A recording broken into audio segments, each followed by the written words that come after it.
Quick question, Joe. Has anybody ever stopped you while you're out with your service dog?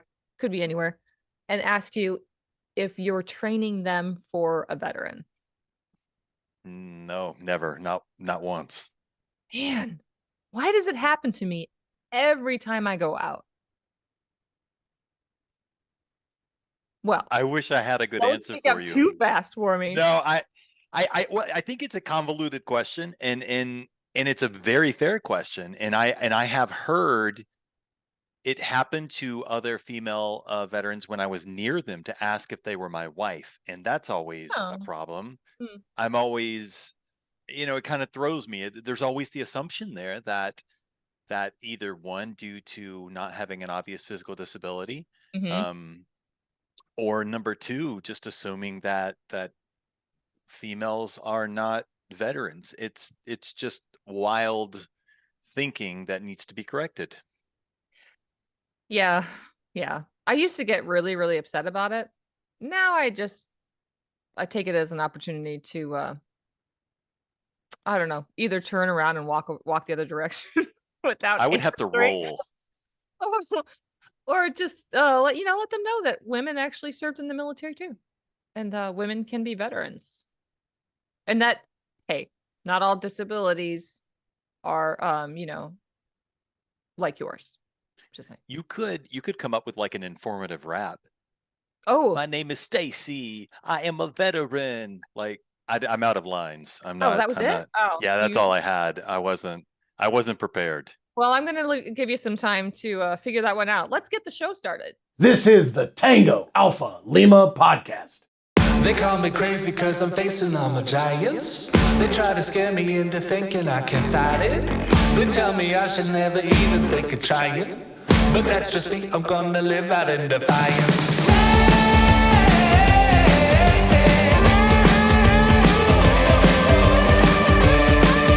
Yeah, I think I like it. Welcome, Alphas. Thanks for joining us. Adam, our dear friend and co-host, is still busy in Washington, D.C. And so Joe and I are holding down the fort, but do not dismay. We've got a great show lined up for you. It's going to be a doggone good one. Our guest I like that. is Brad Hibbard. You should. Worked really hard on that. Actually, no, I didn't. Our dear producer, Holly, made that up.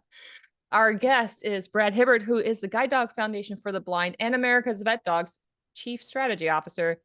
He's a veteran too, by the way. Brad works with a dedicated group of assistant dog trainer instructors who provide guide dogs and service dogs, guide dogs for the blind, service dogs for a whole slew of reasons for civilians, first responders, and military veterans throughout the United States and Canada and Puerto Rico, maybe some other provinces. Anyway, something that both of us are very thankful for, because we both have service dogs from VetDogs. But before right. Brad gets here, Joe has something else he wants to share. I was born in a quaint little town in Transylvania. Okay, that's not true. That was way off topic. Probably not where we were That's going. how my brain works. So we get a lot of questions about who's eligible to join the American Legion family, and some of the answers to those questions have changed in the past few years. So we picked out a few queries to help walk everyone through some of the trickier scenarios.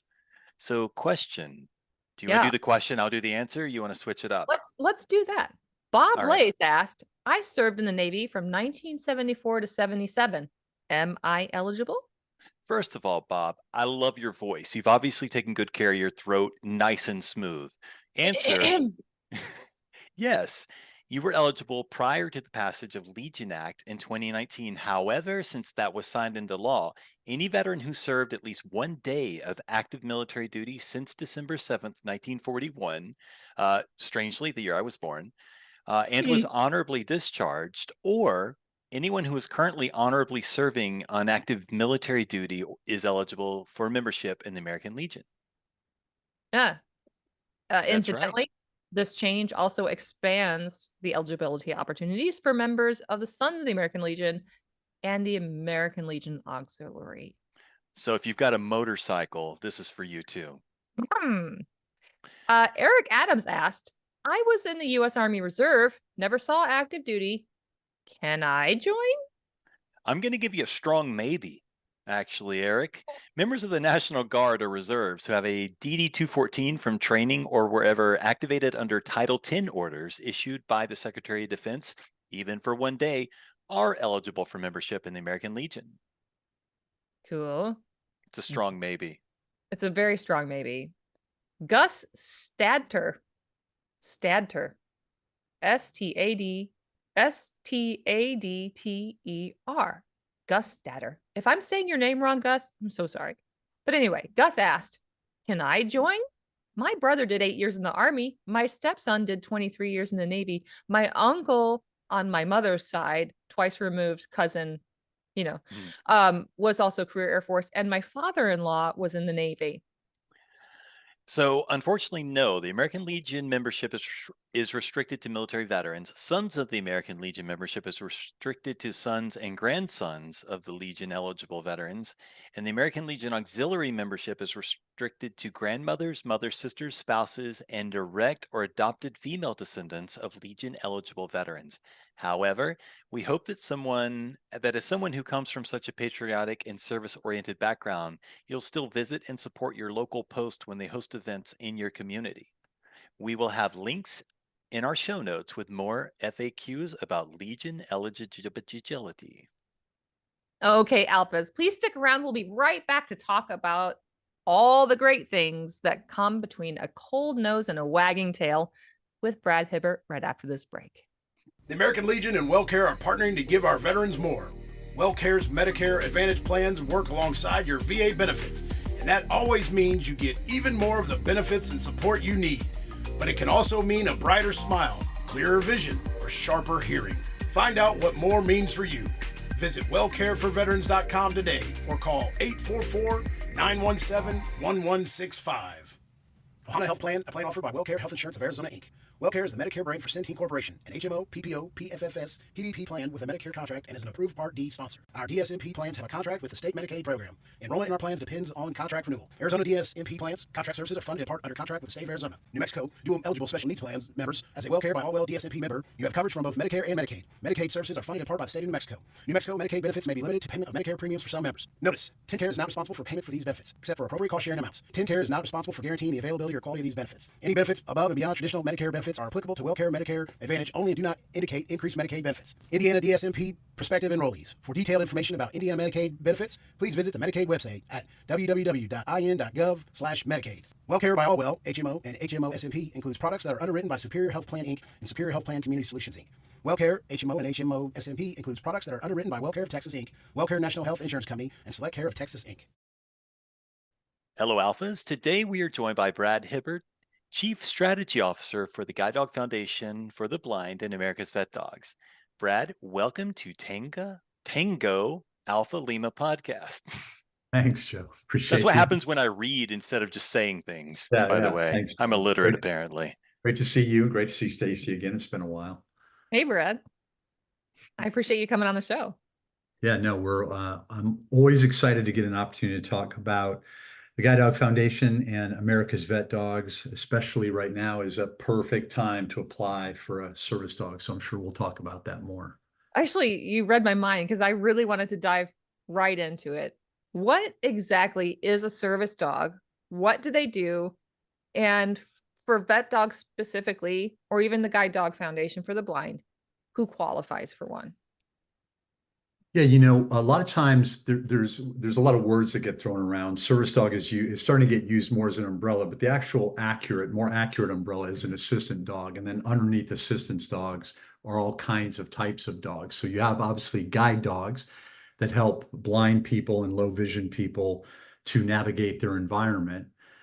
And then you start branching into what has become the normal service dog industry. So you've got service dogs for mobility. They work with people who have physical disabilities. They can benefit from that assistance in being mobile. That includes users with prosthetic limbs, wheelchair users, or maybe other adaptive equipment that they might use. Of course, some of the different tasks are retrieving items that are dropped or that they need to get quickly and easily, assisting with balance, opening doors, things like that. Then you have, right now for us anyway, and I assume this is probably fairly common for other organizations, at least 60% of the people who apply for our dogs are suffering from the symptoms of PTSD. So we have PTSD service dog program, tasks like rest, which helps ground a veteran if they're having an anxiety event, nightmare interruption, help wake them up if they're having nightmares, extension of personal space, get help in some limited ways, and shake, which sounds like a funny dog trick that everybody teaches people to do, but it's actually one of the more popular tasks in that it's a way to appropriately engage with the community if they come up and they're talking with you. So our primary focus for that program is re-engaging with family and community and the different objectives and goals around that. We also provide seizure response dogs, not alert, seizure response. They're trained to stay near the handler. They can retrieve medication. For that, a user must have at least one seizure per month. And then we, of course, have hearing dogs that alert handlers to important sounds in their environment, like door knocks, doorbells, smoke alarms, name call, that type of thing. And then currently we have a small pilot program for military sexual trauma. We're really trying to dive into that, make sure that we understand it and that we can serve the veterans who are suffering from that optimally. So right now that's a limited application system, but we're hoping to branch that out as we kind of grow that program and learn more about it. So you're also asking about how do you eligibility for that. So for a guide dog, you need to be legally blind, and then you have to have practical and purposeful routes and have the physical and mental capacity to work with a dog in different kinds of environments. For our veterans and first responders, you have to have served in any branch of the U.S. Armed Forces from any era, and that's something we're very proud of.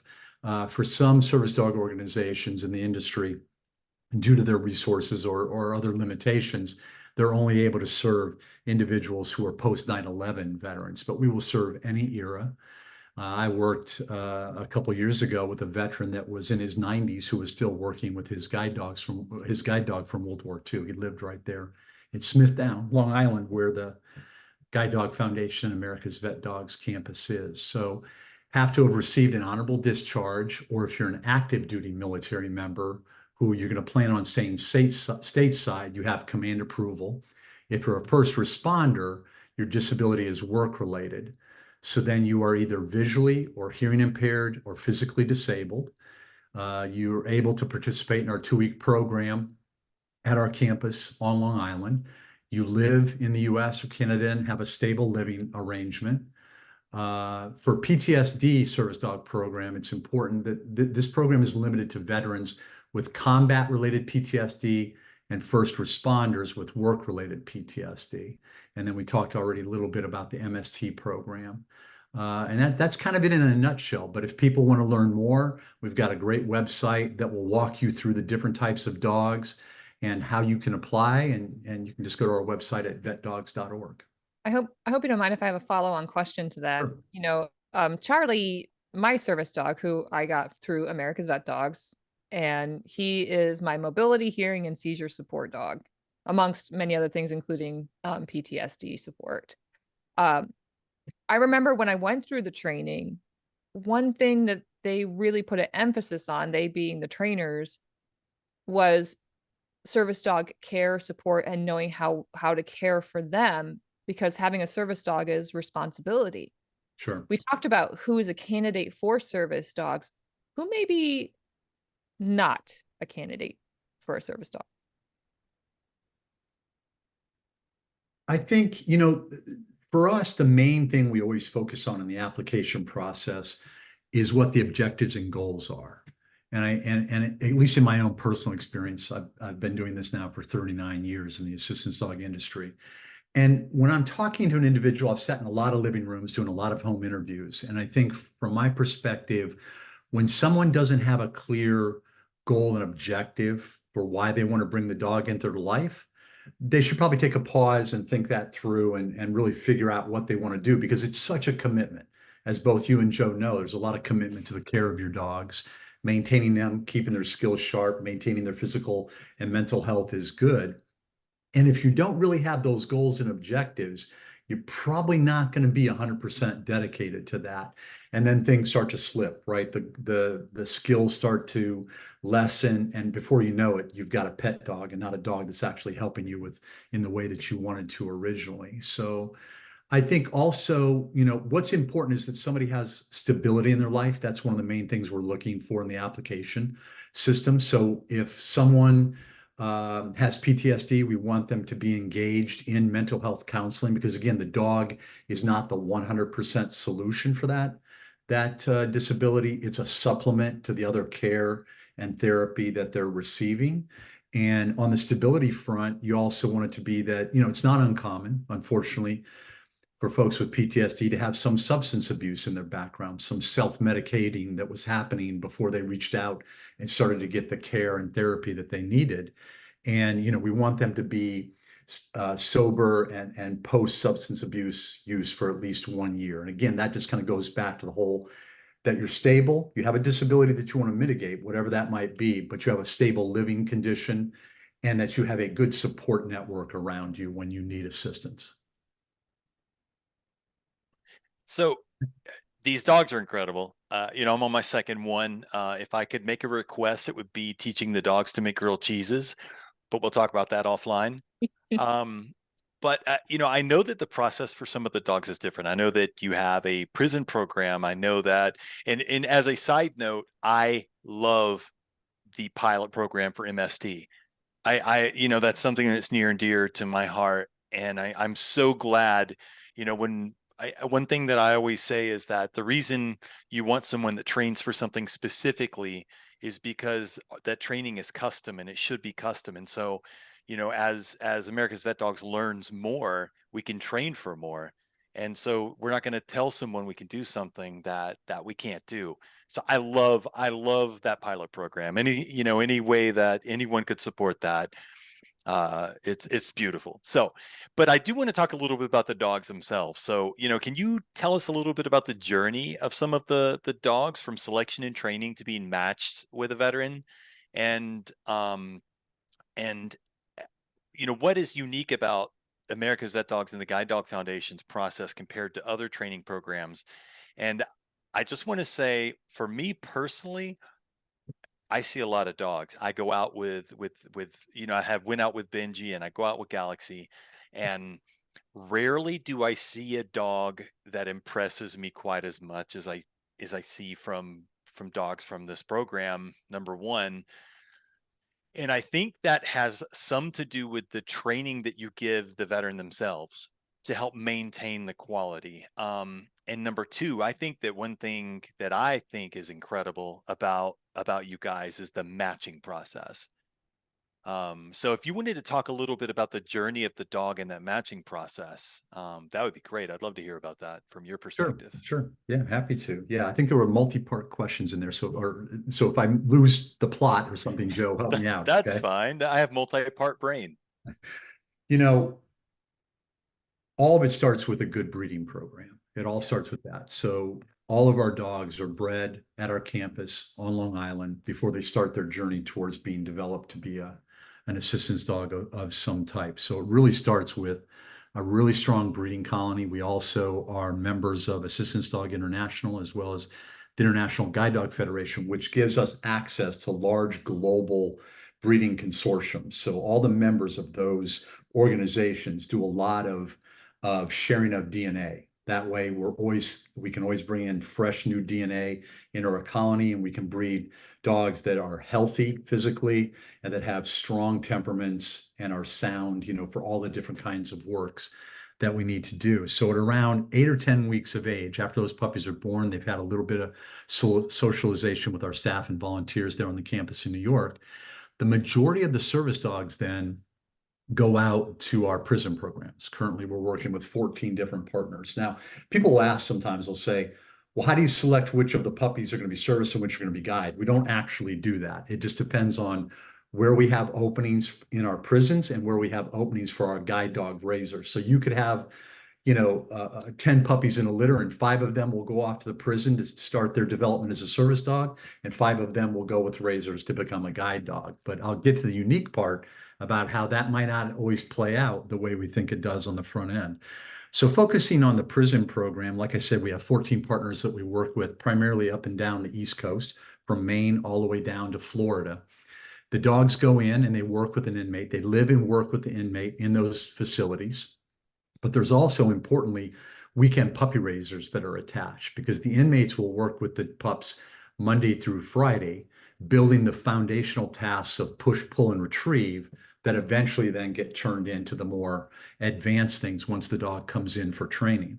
But on the weekend, like with a guide dog, it's important that the pups get out of the prison and they go out to the communities around the prison with their weekend raisers to have socialization and exposure. Again, you have to build that temperament. The more you can expose a dog to all the different kinds of sights, sounds, and smells they're going to be exposed to in their working life, the better dog you potentially will have at the end of the program. So we have professional prison puppy program advisors that are attached to each of our prisons and overseen by a management team as well.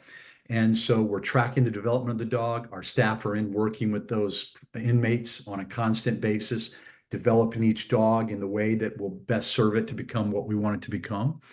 And then at around somewhere usually between 14 and 16 months of age, the dogs are recalled, meaning they're brought back to our campus to start working with our professional training team. At that point, as the instructors start to get their hands on the dogs, they start with all your basic kind of fundamentals like the inmates have worked with in the prison program, and they start to evaluate the dogs. They start to figure out which dog, for example, might be best suited for what type of program we have. So just using a super obvious example, if a dog has a really, really strong retrieve and they're not body sensitive, that could potentially be a dog that will work with somebody that either has a prosthetic or is working in a wheelchair, because that's going to be a task that's going to really benefit them quite a bit. So they just start to figure out some of the, and some dogs, you know, many of the dogs could do anything. They're strong at it all. So it just depends on, you know, where they end up being placed. So at that point, the training cycle typically takes about 3 months with our professional trainers on the campus. Just before, why I was saying now is a perfect time to apply for a service dog with America's Vet Dogs is that just before COVID kicked off, we restructured our service dog team, because at the time we had a 2 to 3 year wait for a veteran or a first responder to get a dog, which is a really long time compared to my experience on the guide dog side of things. And so we restructured, we added some instructors, so we got the team bigger, and then that necessitated more training space. So we did a $400,000 renovation of our training center there on the campus to add more training space. So we've cut that wait list now down to under a year. For a typical applicant now, unless they had some really super unique kind of need, most of our veterans and first responders can be served within 12 months, you know, or under. So back to the instructors, they're training those dogs at that training center that we have on the campus. They're starting to figure out, you know, what each dog is about and what their strengths are and where they think they could best be deployed. Well, prior to that, or maybe even at the same time, we have veterans who have applied for the program, and now we're learning about them. We've done our home interviews with them. We've gotten all their professional references from their doctors, potentially their mental health providers. We know all about their lifestyle. We know about the environments that they might live in, work in, or go to school. They provided us videos so we can see those things.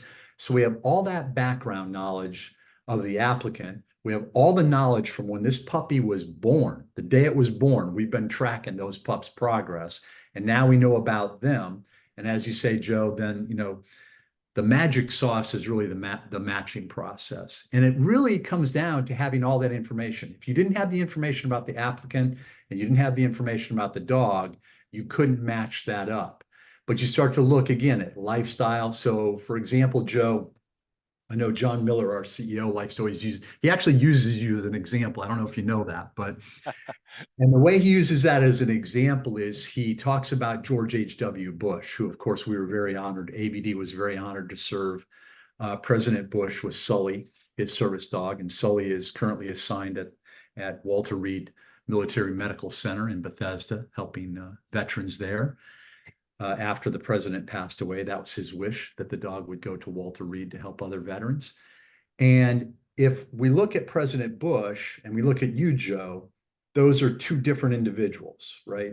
President Bush was in his 90s. He was primarily using a wheelchair at the time, versus what you do and what your active style. You've got an active, you're everywhere. You're traveling all the time. You've got a busy family life, et cetera. So you're Too looking at busy. that and you're saying, well, a dog that I picked for Joe is not going to be the same dog as I would pick for President Bush. And we were blessed that we had Sully, because Sully was just the perfect kind of dog for a veteran like President Bush and what his lifestyle was versus your lifestyle. So it's really taking all that data and all that information. And of course, you mix in the experience of our service dog instructors and you add that all together. And that's how you get the recipe to make the match. So as the dogs are going through their training, about a month or so, 4 to 6 weeks out before we think the dogs will be ready, we're looking at our wait list. The applicants who have gone through our application process and have been accepted, we're looking at that list. We do the best we can to always go chronologically in order. But as we're talking about with our matching process, sometimes, if Joe's on that list and I've got the perfect dog for Joe, I'm going to pull Joe in maybe before somebody else because the dog I have ready wouldn't be a match for them. So we invite them to come to New York about 4 to 6 weeks out. And of course, and I don't think I've mentioned it yet, but all of our services, both our service dog program and our guide dog program, are all provided 100% no cost. Everything is free. I love that. The dog, that's my favorite training, thing to say. the transportation. We have a full campus. As you know, Joe, it's like a small college campus. We have full service student residents. We have a chef that does all of our meals. Kevin. And that also provides all the aftercare for the life of the team. We're there. If somebody's having a problem out in the field, we either can handle it simply on the phone, or of course, virtual now is something that we didn't use a lot in the past, but we use a ton now, or we get somebody out there. We get one of our field reps or one of our instructors out there. So we invite the students, they come in, and then we have our 2-week program that kicks off.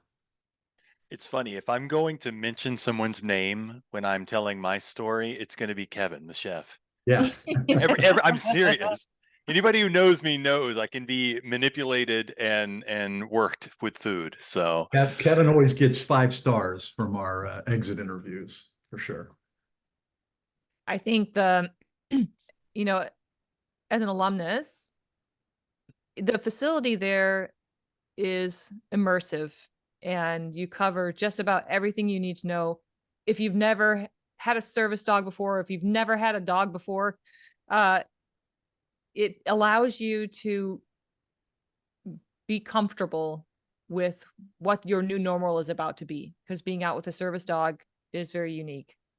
And it presents a lot of challenges, not for the sake of having a service dog, because they mitigate so many issues, me particularly, and the benefits of my dog. Where problems come into play are people who are not aware of the Americans with Disabilities Act and are not aware of the difference between an emotional support animal and a legitimate service dog. Most people look at me and don't see somebody with a disability, an overt disability. And so there's always an assumption that I'm training the dog or I have an emotional support dog, and so I'm trying to get one over on somebody. Anyway, Brad, what is the difference between an ESA and a service dog? And what do people really, really need to know who have dogs with vests versus service dogs? Let me jump to that. And then Joe, remind me to get back to the unique part, because I didn't answer that question. You were asking me about how our program is unique, but let me answer Stacy's question. We'll circle back to that, right? So yeah, the emotional support animals, ESAs, that's a thorny topic, but it's starting to get some clarity around, those dogs. So the bottom line for an emotional support animal is their pets. They help people who have some sort of disabling mental health disorder to help them, be comfortable and calm, maybe in an environment that they're anxious in, but they're not trained in tasks and they have no public access rights at all. So the difference between an ESA and a legitimate assistance dog is that the dogs, service dogs, guide dogs, all fit under the ADA rules, that a dog has been trained to work or perform tasks for somebody with a disability to help them and assist them. And An ESA has no training. And that's been the problem. I'm not gonna criticize emotional support animals. I think a lot of people benefit from them, but there's a place for them and there's a place not for them. So one of the biggest areas where ESAs have found themselves in a problem is on the airlines, on a trip, on a flight. Because as we talked about earlier, I discussed all the preparation of these dogs from the day that they're born to the day that they're hopefully matched with their user. There's been planned development to ready them for that job and that work and to be in a multitude of environments. You know, our graduates, you name the environment, they're in the environment. Big city, small city, rural, Alaska, Florida, you know, you Puerto think Rico. I mean, Puerto everywhere. Rico, Yeah. everywhere, right? ESAs haven't had that benefit because they're just a pet. And so they haven't had the development. So people might want the dogs to be with them to provide the comfort, but the dog hasn't been trained to maybe be in some of those testing environments of sight, sounds, and smells. So then their dogs can have a reaction. Their dog might have been a rescue dog, which I'm 100% fan of rescue dogs, 100%. But they haven't, if they haven't received the development and the training, when they find themselves in a testing environment, they could have a very poor reaction, whatever that might be. They might be terrified, they might be aggressive, they might be all kinds of things that are not a service dog. And so, you know, we support 100%. You know, the FAA recently, over the last several years, last 2 years or so, they clarified, because ESAs were able to fly on planes if a doctor gave the owner of the pet dog a note that said they needed the ESA. The FAA has stopped that now. The only dogs that fly are the dogs that are legitimate service animals. And I even just said service animals. So one of the things they also clarified that it means dogs. It doesn't mean pigs like we were talking about before we started the program. Or I No remember I got service a call. pigs, Somebody was trying to unfortunately. fly out with a peacock at LaGuardia and trying to make a claim that it was their service animal. Now, again, I don't want to criticize ESAs because they do help people given, you know, appropriate context. But I do believe that what the ESAs did, unfortunately, was it opened a door. And that door that it opened was the fraudulent service dogs. Because I think people, as they were traveling or as they were in different environments, and they would see these cute little dogs or whatever kind of dog it was that was wearing some sort of pseudo vest that said, I'm a whatever, you know, let's say it said I'm an emotional support animal. People started thinking to themselves, well, wait a minute, I could fly with my Pekingese as I go from New York to Florida or wherever they're going, because I saw those people had a dog. And it sounds like all you had to do was get a note from your doctor, and then you could fly or travel or whatever with the dog. And I think that just really started the whole problem with people just going out and buying vests that they can get on Amazon or Chewy, or, you know, we've worked, a lot of what we do strategically is advocacy and legislation. And we were able to convince Walmart to stop selling that stuff. Stop selling the different pieces of equipment that could make a fraudulent service dog look like a legitimate service dog, whatever that might be: leashes, collars, vests, harnesses, you know, et cetera. We're still working on Amazon. We're still working on Chewy and other distributors and manufacturers to not provide that for illegitimate purposes. So maybe a little bit of a long-winded answer to that, Stacy. No, But it's, I mean, these ADA laws that protect service dogs were intended to protect people who need help mitigating a physical disability. I mean, that's right. you know, and so when people who are trying to benefit from those laws, if they want laws passed to protect them, they should work. These things are, it's like the difference between a doctor and a nurse. One is not better. In fact, a lot of people will argue that nurses are more useful than doctors. And for certain people in the right environment, an emotional support animal might be a better fit for them. But that doesn't mean that that animal outside of that environment is going to be a good fit. You know, a service pig is not going to do great on an airplane. I have a pig and she's beautiful and I love her, but I'm not taking her on an airplane. Yeah, and there's, you know, and I think I'm glad, for example, the FAA has clarified that, and because then that will start to have a ripple effect across a lot of other places, whether that be other transportations, hotel associations, that kind of thing. There still is a problem, and it always takes time, right? The pendulum always swings. So you were over here at one point where you had legitimate service dog users out there using their dogs, making their way, traveling unimpeded. But at the same time, you also had these other fraudulent dogs that were kind of benefiting from that as well. Now that the FAA has clamped down, on ESAs not being able to fly, it also has created now a bigger mechanism and some obstacles for legitimate service dog users to fly, which I know, Stacy, you and Joe are both familiar with. You have to go onto the website, you have to complete the thing 48 hours prior. There's a whole bunch of hoops that you never had to jump through before. But I think organizations like us, ADI and IGDF, continue to work with the federal government and other entities to try to get rid of some of those things, because now we've just created new blocks, right, for people. Well, I mean, It's I been don't a net necessarily gain. mind. Sorry, I don't necessarily mind doing the paperwork if that means that I'm not going to have to worry about a dog snatching at my service dog. Sure. An untrained pet in a vest snatching at my service dog who's legitimately trying to work. Sure. And then, and eventually those policies will evolve, I hope. Maybe it's just something that we have to file once a year with all the updated Correct. shots and things like that. We'll get there, but I'm not complaining. That's not a big deal for me. It's helped tremendously, right? It has. I guess my follow-on question here is, what kind of ramifications are you as a trainer and overseeing a training program with service dogs? What kind of issues are you seeing in the wake of bad experiences and encounters with pets and vests out there?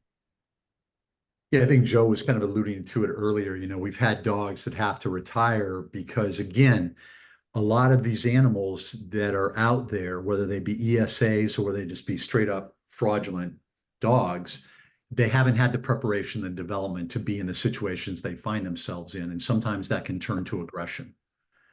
And so, that's our worst case scenario, is that somebody's out there using their dog and it gets attacked by another dog. And some of that can just be strictly dogs being in situations that they haven't been prepared to find themselves in, or, and probably even more commonly, is just irresponsible pet owners. Everybody thinks I've lost count in my career of how many times I've seen somebody on the street walking with a dog and just let their dog walk right up to a guide dog or a service dog and say, "Oh, no worries, my dog is friendly." And I've seen those dogs try to take a chunk out of dogs I've been working with before as well. So, our message always is, do not interfere with a service dog when it's out there working. Your dog, you might think your dog's friendly, but he might not be prepared for meeting strange dogs, and just do not impede or impact or interact in some sort of disruptive way with a service dog. So, that's a big one, is just other dogs not being prepared to be around our dogs and then misbehaving, barking, whatever it might be. In fact, one time I was traveling with Charlie. I was coming back from a fundraising event that we did in Palm Springs. And I was in the airport, and there was all kinds of people that had fraudulent service dogs in there and ESAs. This is before the rules changed. Every single one of them was barking at Charlie. Now, Charlie was like, "Who cares? Blah, blah. Doesn't matter." He was way above that. I get on the plane, and I'm sitting in like a bulkhead seat just where first class is going to start. And this woman gets kind of, there's a lot of folks that go back and forth between New York and Florida, right? They have retirement homes, but they're from New York, et cetera. And there was an older woman with a little, I don't even remember what kind of little dog it was, but it was trying to climb over her shoulder. It was trying to get to see Charlie, and it was whining and all that kind of stuff. And Charlie was just being a good boy laying on the floor. Thankfully, the teenage daughter says, "Mom, that's a service dog. Pull the dog back." And Mom's like, "Oh, I didn't know." And, what we found in our time is that The kids are the ones, and we will do presentations at schools. The kids go home and tell mom and dad how what the etiquette is, what's the proper etiquette around service dogs. And yeah, but I thought that'd be a good story because Charlie was a No, good that boy. was great. That was good. I always tell people when it comes to stuff like this is, as a human, do you ever just see somebody for the very first time and you know nothing about them and you just want to hit them in the face? I mean, not like literally, just like, I just don't like that person. I didn't say So that, now Joe. imagine I might be that person for a lot of people. Joe needs some more socialization exposure, I think. I think so. So, not that you would ever do it, but just sometimes you meet people and you're like, I'm not a fan, don't like them. So No, it can be imagine being a upsetting when people, dog. when people aren't responsible with their dogs around service dogs. It can be very frustrating. So to sort of bounce back on something a little bit nicer, are you ever able to be a part of Dog Day? And to clarify for others, Dog Day is when a veteran gets to meet their service dog for the first time. It's a super beautiful, beautiful day. It's usually on the third day or so after the veteran has arrived and has already had a little bit of training so that they know how to interact with the dog. Could you share, any opportunities you've had, if possible, to be a part of Dog Day? I've done it, in my years, I've done a ton of that, as a line instructor, as a class supervisor, as a director of training, all the different roles that I've had, from observing my instructors do it or me actually, handing the leash to the veteran or first responder that we're serving. And there's usually a lot of emotion, not always. It kind of depends, but I think that the initial emotion around it is that in some cases they've been waiting a while, right? They've been waiting a while, even if it's a couple of months for some people. Yeah. That can be a long time because they want to get on with the partnership and the bonding that's going to happen. So I think that sometimes people are just overwhelmed by the moment. They don't even know what to think because here's this dog saying hi and they're like, oh my gosh, and they realize that they're meeting for the first time their partner for many years to come. Others are completely overcome with emotion, and it really takes them a moment, to collect themselves. Some of it, I think, Joe, has to do with the personality of the person. Some people can be reserved because even though they've been around the instructors and the staff for a couple of days, it's only been a couple of days, right? We're still learning about each other and we're still bonding, as a group within the class. Other people I have had fall to the ground, expressing their emotion and just hugging that dog and not wanting to let go, So it's a very personal, just golden moment that I can't get enough of. I think it's beautiful. And I think that, once, and things are better, just like Stacy said, flying, as annoying as it is to do the paperwork, it's a net gain. My experience has improved in the airport and while traveling.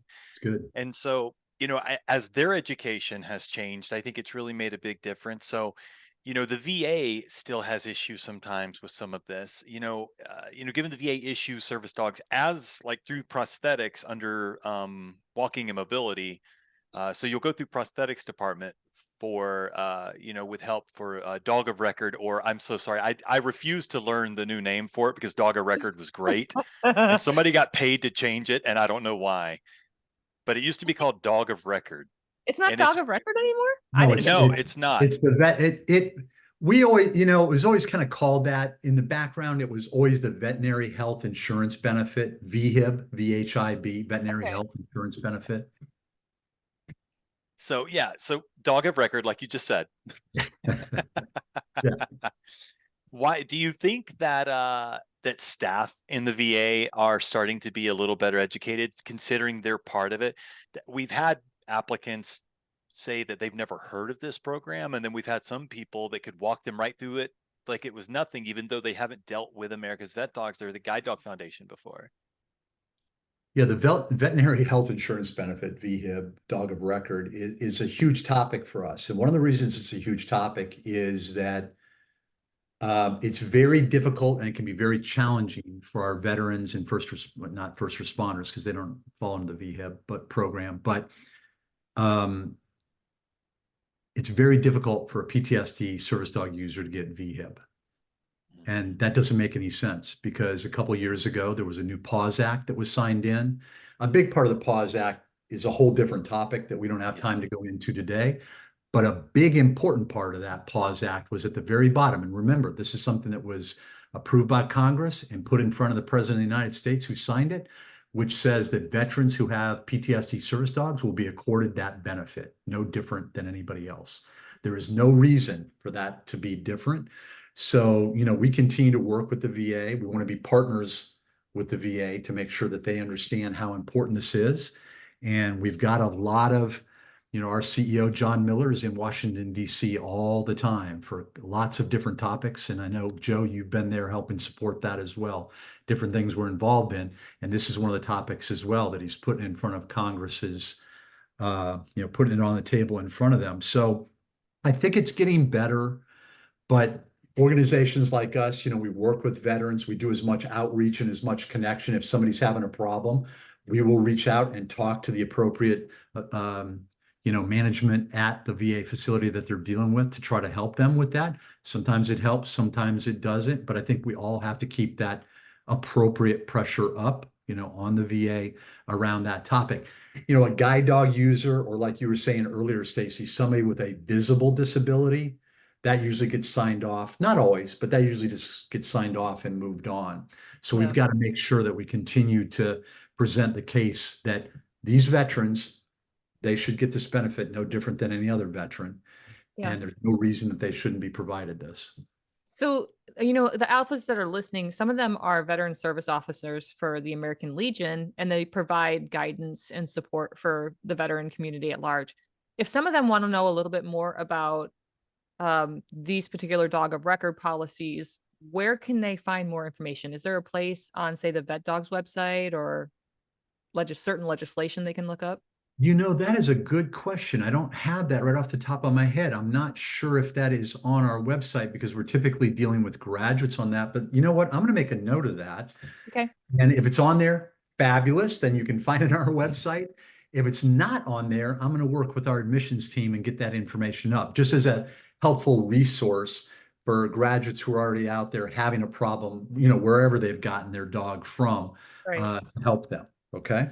Yeah. And so speaking of American Legions, we recently had an incident happen at the American Legion Post 274 in Fort Myers Beach, Florida. Some of you may have already heard about the situation, but Brad, in case you haven't, one of the VetDogs handlers with her service dog went to her local American Legion Post and was denied access. Obviously, she cited the ADA law, which, typically would grant her access to most public places. The American Legion is a privately owned place. Can you kind of work through what ADA law is, what access is, and what people should really know and to consider when I'll say I'm not a lawyer, but okay. Yet. But the situations that I'm familiar with that veteran in Florida that had that problem. And, again, part of what I think got a solution there or got a response was the media, because I think the media is typically interested in local areas if the veteran is being denied something that they should have. There's a but in here, though. Sometimes people think that ADA covers anywhere you want to go, and that's not true. As you mentioned, Stacy, if something is a private club, they can deny access to their facilities. Now, where that impacts American Legion and VFWs is that in a lot of cases, they are serving the public. They might have a room, they might have a bar, they might have a cafe or a restaurant or something. So any of those that are providing the public a service is covered under the ADA.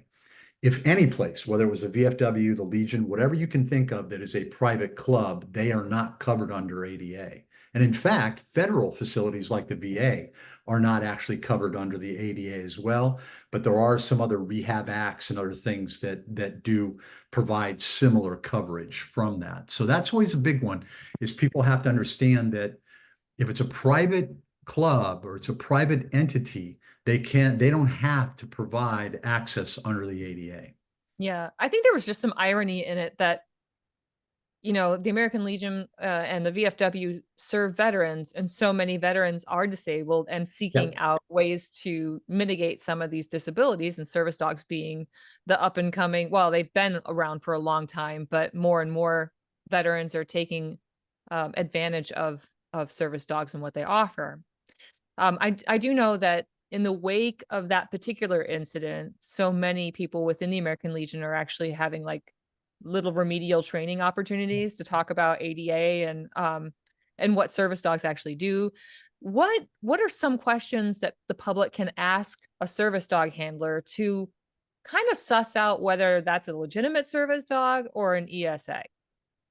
Yeah, those are the two important questions that if a business owner or anybody is trying to get to the heart of, you know, what they have in front of them. You know, is this potentially a legitimate service dog user or not? Is the question about, number one question is this an assistance dog that has been trained to do tasks because of a disability? That's the number one question. The second question then is, what tasks have the dog been trained to perform for a disability? They can't ask what the disability is. They can't ask any, you know, obviously any medical information or any information that they would glean out more about a person's disability. So those two questions by themselves, I would say a lot of people who are using fraudulent service dogs are not probably ready for, and they might find themselves not really responding, you know, in an appropriate manner, which would give somebody at least a chance. That the problem is that, you know, the US, a lot of litigation occurs. And so I think, you know, store managers, restaurant owners, they're very nervous. They don't want to do the wrong thing. They don't want to deny somebody access if they should be given access. And not even all people who are using a service dog user are always ready in the moment to answer those questions in the most appropriate manner. But those are the two questions that can be asked. And that is the end of the conversation. Anything beyond that is against the ADA. But, you know, the main thing too that we always want to impart to our graduates is that every time you're benefiting from that public access that the ADA protects for you, you know, make sure that you're blazing the trail for the next person to come behind you. You know, make sure that you are, you know, your dog is top notch, it's well groomed, it's well behaved, it's doing all the appropriate things when you're using that public access. Because the next person, if somebody's had a bad experience, if you've had somebody using a dog in an establishment where it hasn't gone well, you can imagine what the pushback is then when the next legitimate dog shows up. And that's the problem with the fraudulent dogs, is they're not typically trained to be dealing with those kind of environments. And so then it just gives a bad taste to somebody about these dogs. So, you know, those are the questions, and, you know, blaze the trail for others to come, because everything that we're doing, organizations like us and veterans like you that benefit from having a dog in their life, that was all somebody from the 1930s, right? When the first guide dogs, for example, before other service dogs didn't even exist. Those were the folks that blazed the trail over the decades. And then the service dog industry came into being, you know, 25, 30 years ago. So you guys are blazing the trail for the next people we're going to serve. Did I answer everything, all parts of that, Stacy? You absolutely did. Thank you for that, Okay. Brett. All right. Yeah. I wanted to give you an opportunity to talk about the uniqueness of the America's Vet Dogs program, because you didn't get a touch on that. And then really just another quick question is, you know, I wanted you to tell me a little bit about the unsung heroes. You know, all this stuff happens, and you know, I've met some of the trainers. I got to spend some time with them, and wow, you've got a dynamic group of people who really are dedicated to what they do. They spend countless hours, some of their own money, not because you ask it, because they love what they do. And you know, I love the personalities of the trainers. Can you, you know, what do you look for in these trainers? And you know, what is yeah, I guess my question is, you know, these unsung heroes, you know, they don't make these big you know, Instagram accounts and get some of the attention, and maybe they don't want it, but you know, what do you look for in these trainers? And then also the unique side of America's Vet Dogs and the Guide Dog Foundation for the Blind. Yeah, you're absolutely right, Joe, in that our service provision, it's all about the team that we have. And that, of course, is across all kinds of different departments. You know, the sharp end of the spear, of course, is the instructors, because they're the ones who actually deliver and execute on the final bit of our mission, which is to provide these dogs to veterans and first responders. And I always, you know, as I got into this industry, I had a background in the military working dog training section, the Air Force. I was Air Force, and they're in charge of the military working dog program. And if there's one thing the Air Force taught me, it was that every single person in the chain of executing the mission is as important as everybody else, right?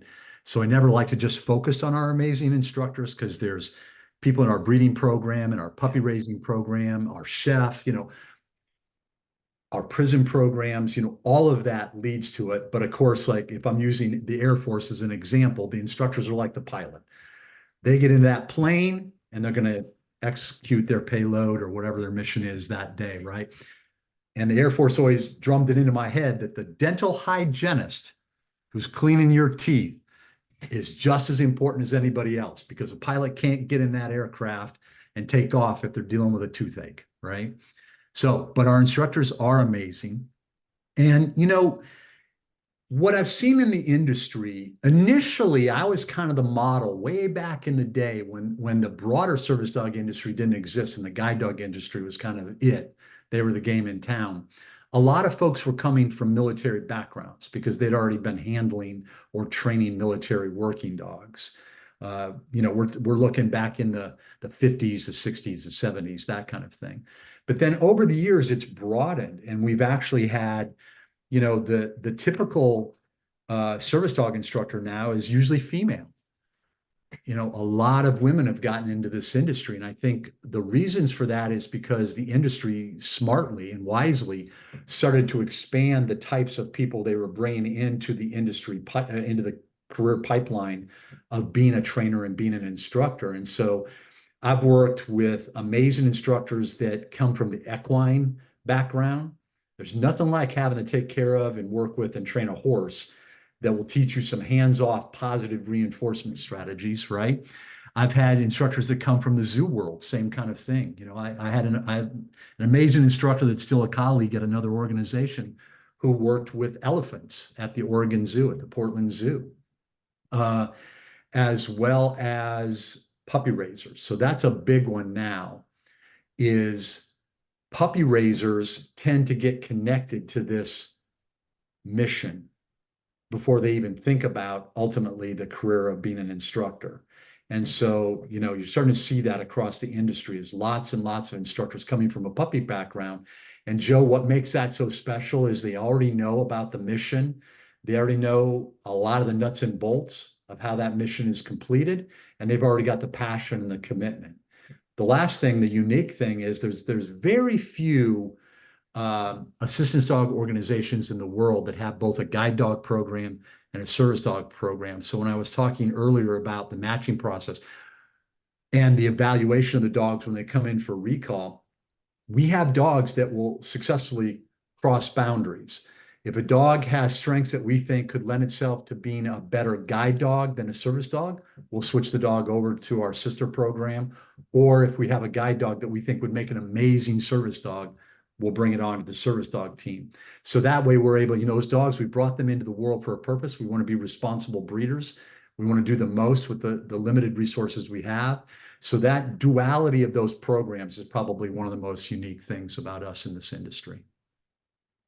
I'm so glad that you brought up your Air Force career, because we completely glossed over that. And Brad, you had such a great Air Force career. And if you didn't hear that, Alphas, he worked in the military working dog program. And so came not only with veteran experience to support other veterans, but brought everything that he applied during his time in service with military working dogs into the service dog program. So what a treat to be able to chat with you today and to learn all about service dogs and veterans. And, you know, as a veteran yourself, can you summarize why service dogs are so impactful for our veteran communities?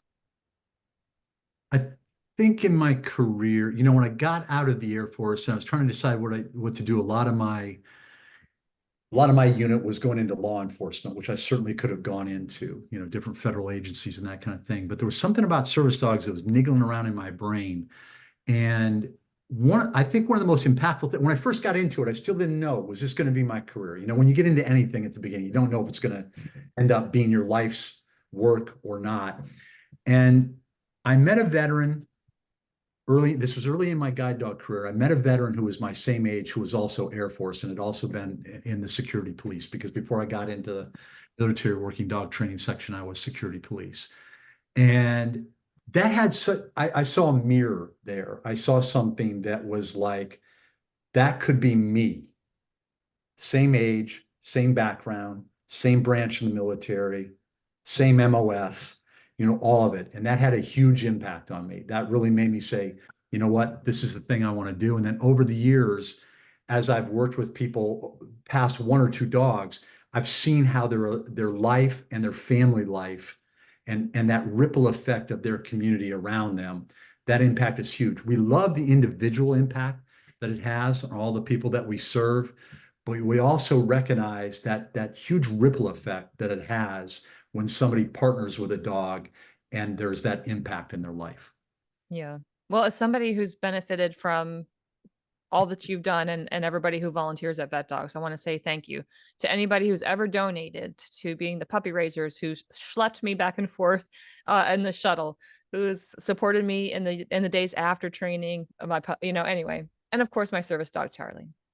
So, Brad, thank you so much. And Alphas, if you want to support Brad and the America's Vet Dogs and the Guide Dog Foundation for the Blind, visit vetdogs.org, and you'll actually find a link back to the Guide Dog Foundation there. They will also be in our show notes. Brad, thank you so much for your time. Thank you, Stacey. One last thing I want to finish off with is we need puppy raisers to grow and develop these dogs. We need more and more puppy raisers. So anybody out there, please go to either of the websites that I know Stacey's making available. Please check out our raising program, see if it's right for you. We'd love to talk to you more about it. And again, veterans and first responders out there, there is no better time to apply for a dog from us. After we've restructured our team and put more resources into it, you can typically get your dog within 12 months or under. No better time. Brad, thank you so much. Oh, sorry, go ahead. No, I was just saying, don't wait. There's no reason to wait. Yeah. Thank you so much for visiting us today. Alphas, stick around for some SCUTTLEBUTT after the break. The American Legion is raising awareness about PTSD and veteran suicide by offering hope, camaraderie, and support. Be the one to help end veteran suicide.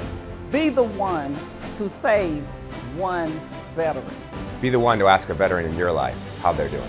Be the one to reach out when a veteran is struggling. Go to betheone.org and help the American Legion end veteran suicide. Will you be the one? Okay, Alphas, we had a really great break. I went and snuggled up on my pooch, and now it's time to get down to some SCUTTLEBUTT, as Joe says. Yeah, I'm just sorry. I just refuse to curse, so I'm not going to say but. Dang it. But you just did. I know. We'll fix it in post. Royal Caribbean treatment. All right, so back in February, past New Jersey NEC and Seaside Heights Post 351 member Chuck Robbins was delighted by the royal treatment that he and fellow veterans received while aboard the Royal Caribbean Anthem of the Seas cruise. So Robbins, a seasoned cruise taker, was pleasantly surprised by the ship's Royal Promenade salute. In an article submitted to Legion Town, Robbins wrote about his experience during the ship's Royal Promenade salute. They not only recognized service members by their respective branch, but they also recognized active duty service members, those missing in action, and a Gold Star family who was present. I don't know if he really sounds like that, but yeah, well. So about 30 veterans were invited to assemble on the Grand Spiral Staircase, where they were recognized before approximately 600 fellow travelers. That seems like a blessing and a curse, being in front of all those people But so after playing the national anthem and taps, everyone joined in a champagne toast shared and red, white, and blue cupcakes. Now I'm back on board. Man, If I get cupcakes at the end of just about anything, I'm going to be all right. yeah, I'm not big on cruises, but I'm there for the cupcakes for sure. I mean, imagine if like right after you got blown up, somebody brought you a cupcake. Like, you know what? I'm not really hungry, but the spirit of what you just did was beautiful to me. You know me well enough to know cupcakes make everything better. I have a quick cupcake query. Uh-huh. Are you a just eat the cupcake straight as is, like straight in the mouth, icing on the nose? Or are you the kind of person that takes the bottom off the cupcake, flips it over the top, and has a cupcake sandwich? Okay, my problem is I like to eat things so fast because I'm efficient that doing anything other than eating the cupcake seems like a complete waste of my time. That's why I stopped doing things like putting mayo on sandwiches. I told myself it was for health, but really it just slows me down. Oh, I love I'll mayo. just drink water with it and cry. Do you cry when you eat, or is it just me? If it's really, really tasty food, I may have a tear of joy. Oh, there's no joy. It's all shame. Oh. I eat my cupcakes from the top down, though. Is that weird? Oh, I prefer Not to have really. I prefer to have my icing distributed with the cake ratio. You know, like that's why I do the cupcake sandwich. You're more thoughtful than I am. Well, that's a known fact. So Robbins goes on to say, I had the pleasure to meet several Legionnaires from Delaware and New York, said Robbins. It was a great opportunity to talk and discuss with my fellow veterans about membership in the American Legion and all the great things we do in the Legion. Hats off to the Royal Caribbean for conducting this ceremony and remembering our veterans. Check out the show notes to see the photos Chuck posted. Death and taxes. Benjamin Franklin famously said, nothing is certain except death and taxes. We're all certainly dealing with the tax man this week, for better or for worse, but how many of you are giving any thought to the other certainty of life? While only 44, my recent health issues and prolonged stays in the ICU reminded me that life is very uncertain. So I've been researching and preparing for the inevitable. I just don't want my kids to be burdened with that sort of like end of life burial nonsense crap when the time comes, which I hope won't be for a while. But anyway, like I said, I went down a rabbit hole regarding VA burials, benefits, and whatnot, and I wanted to share that with you. I was on va.gov and I clicked on the quote, "Can I be buried at the Arlington National Cemetery" button, which then took me to a page that said that the Army manages it. And so I went and called them. Anyway, typical government runaround and red tape, right? So I went and I did visit the Arlington National Cemetery website, and they do have a "do I qualify" graph with 2 columns that says yes or no. The short of it is that I do qualify. However, that does not mean that I can actually be interred there, as it is, quote, "eligibility for interment at Arlington National Cemetery is verified at the time," i.e. time of death, and cannot be verified by the cemetery or accommodated before that time. So you really got to be on the wrong side of the dirt to know whether you're actually going to be interred in Arlington, which seems like the whole point was moot to begin with. And why, you asked, am I fixated on Arlington? Well, my husband and I both come from military families, which are spread across the US. And so we don't really have one place we call home, or we would pick a cemetery within our state that's a national cemetery. But yeah, so that's why we're looking. So on my end, I feel like setting up an appointment might actually be concerning. Like, hey guys, are you going to have an opening in October of 2046? I'm trying to get this all planned out. I found a home for my baseball cards. I definitely made some other arrangements for my vehicles, but I need to get this plot locked in. I want you to live a long and healthy life, and so I say this with all love. Can I have your cameras? Yes. Yes, Joe. Go ahead and you can have those. No problem. But you have to promise to actually use them. They will get used. Yeah. On eBay. Good. My No, Nike, my kite. Oh, that's rough. My no, Nike no. go to nobody unless they're getting used. Perfect. So anyway, I thought Arlington, like I said, was going to be a good natural place for Andy and I, because it's a neutral place for families to visit. And I don't expect a lot of people are going to go out of their way to, then I'm going to need to go see Miss Stacy's grave. But anyway, so I went back to the VA page, discovered there is a quote pre-need application online. Alphas, listen up. If you go to the VA page, you can go to the pre-need application, and it took me like 2 minutes to fill out. And then I also discovered that a VSO from American Legion can also help you too, which is sort of ironic. Yeah. As I spent all that time. Anyway, I logged into My Healthy Vet, and from start to finish, like I said, the online application took literally 2 minutes. There was also the option to identify my preferred cemetery. I put Arlington, and according to the American Legion's suggestion, I made a quote, upon my death folder for the kids. This sounds really morbid, but it is helpful when you have all your assets in a million different places. So anyway, it includes my DD Form 214, my modified DD 215, my VA disability ratings, copies of these forms, marriage certificates, copies of my wills, and the name and contact information of my Legion VSO, so that my kids can make all of the final arrangements. And of course, my preferred cemetery, which is Arlington, which no guarantees. You must die first. And my headstone preference.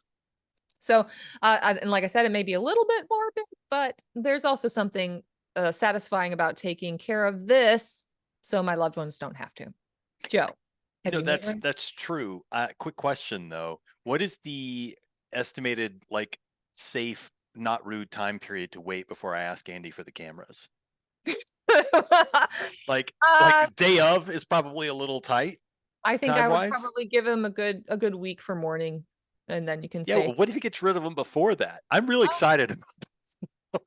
I will be sure that it's in my last will and testament that Joe Worley on the day You of need to log back onto My Healthy Vet and fix this before we're done today. exhale of my final breath, my Nikon Gammers I do bequeath to my co-host Joe Worley, and it's made legit because all the alphas heard it, and so you can't go back on your word.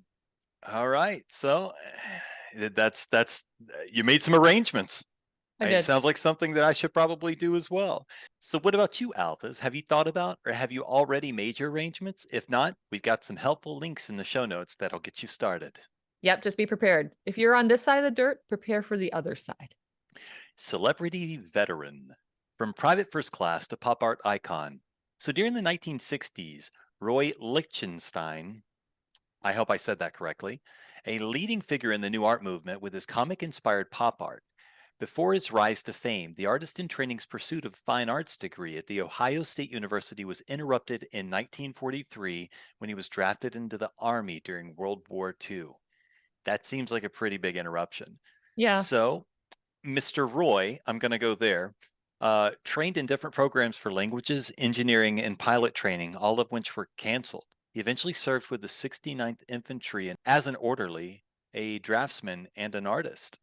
So upon discharge, he returned to Ohio State, where he used his GI Bill benefits to finish his undergraduate degree and go on to graduate studies. And I love a good GI Bill success story, and this one's a little unexpected. So what do you think, Stacy? Yeah, it's pretty intriguing to me, the number of veterans who have done some extraordinary things, and then you don't really know they're veterans, and suddenly you find out, and they're like, "What? You kidding?" Everyone knows Chuck Norris is a veteran, but I mean, there's like some really unexpected ones, like Roy. Did you know, and you may not know this about Chuck Norris, Superman actually wears Chuck Norris pajamas. There's been several Supermans. Are we talking about the fictional character or an actor who played Superman? I don't know. It was a joke. Do you want me to give you a backstory on the joke? Because I think you really need to develop this a little bit more. It was a very undeveloped one line. Yeah, and I took it quite seriously. Hey, that's okay. How about this? The even boogeyman checks his closet for Chuck Norris. That's there you go. That's a Chuck Norris. There you go. Chuck Norris. Nice. So how about you, alphas? What sort of unique ways have you or someone you know used their GI Bill benefits? All right, Alphas, thank you for listening. You can subscribe to our podcast or newsletter or send us mail and make guest suggestions at legion.org/Tango Alpha Lima. See you next week.